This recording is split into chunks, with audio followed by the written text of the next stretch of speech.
Hi everyone.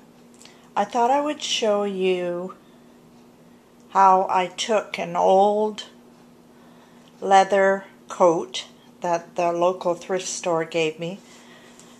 They have me on a list for things that they can't sell, and so they give me a call when they have, like in this case, 3 leather coats that they couldn't put on the shelves for whatever reason, and how I turned it into a cover for my planner.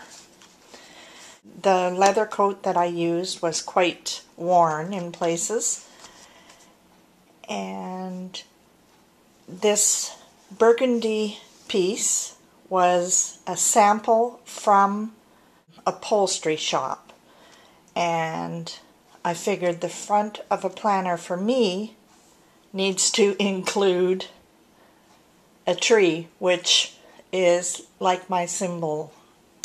I left in the seams, like this was in the back, so it's very textural. I need to find a polish, a shoe polish, and coat it. This is an old bead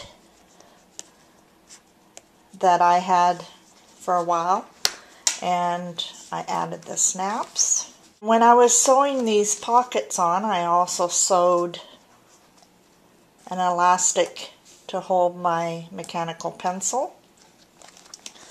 And I haven't decided what I'm going to put in all in here yet.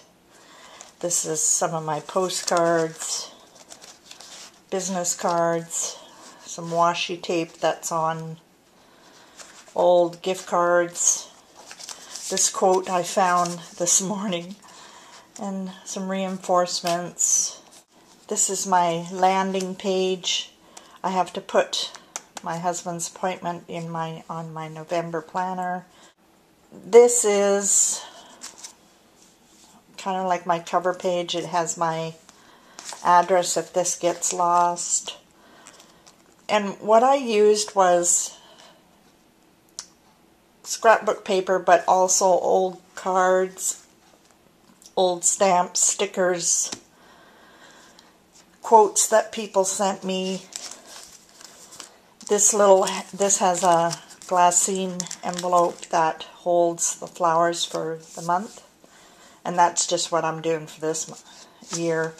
This was from an old coaster that my pen pal in Australia had sent me, and that's her where she lives, and one day I hope to be going there. So I printed off 2014, 2015. Then I have my quarterly planning that I haven't transferred from my other planner into here. Maybe I should go like that. Goals. I have 2 tabs that don't have labels on, but I'll tell you when I get there. Goals, personal and business. Just a little scrap. Monthly. And then I made a whatever you call this, a divider. And this is my August that I haven't filled out from my other planner yet. And so I have the rest of the year.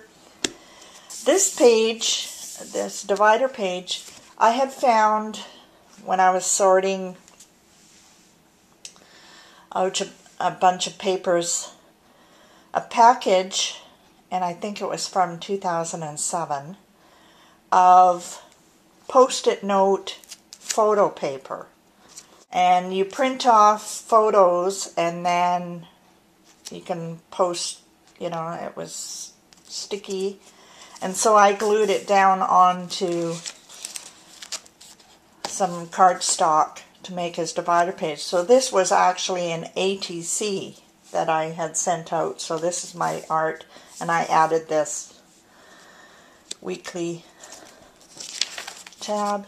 This is how old paint sample is my divider. Here's another art page of mine. The daily thing, I took some out because it was fat already, and it just made another divider. So I have blog posts I want to do, something that maybe a quote down the road. My e-zine. This is another art quilt I made. And the e-zine is more notes I'll be adding on there. This is another,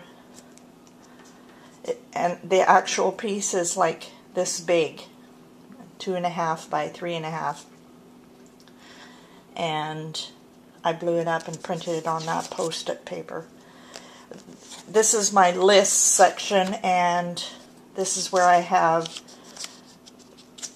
things I want for the art studio, books, and I put washi tape as the little tab at the top.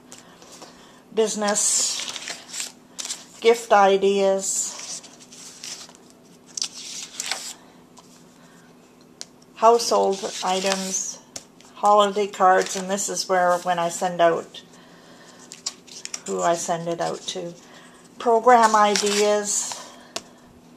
This is, if you're a follower of me anywhere online, you'll know that that is one of my signature pieces. Program ideas. This is where budget is going to be, and I have the sheet, and there'll be receipts in the back. This is where I'm going to put all the social media. This is another one of my ATCs, part of a journal page, and business journal. This pocket is too small. I made it not wide enough to put one of those pads in, but I can make the pads skinnier. I just have to get one. But anyway, this is where I'm going to stick this when I go somewhere. In the meantime, this lays out. This is another elastic with a pen, and then this is the tab.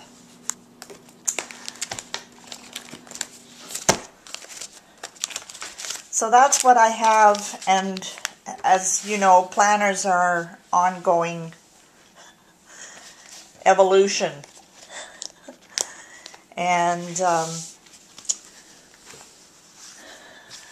so it might change again, but I'm liking this size better than the 8.5 by 11 binder. This will fit in my tote bag that I usually take on overnight trips better than the binder will. I'm just happy with how it turned out. It turned out not bad for my first time sewing leather.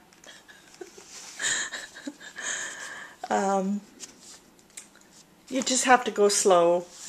My Janome 6500 did very well. And I'll show you a picture of what the leather coat looked like front and back at the end of this, so you can see how it transformed. But that's it for me this time. Bye now.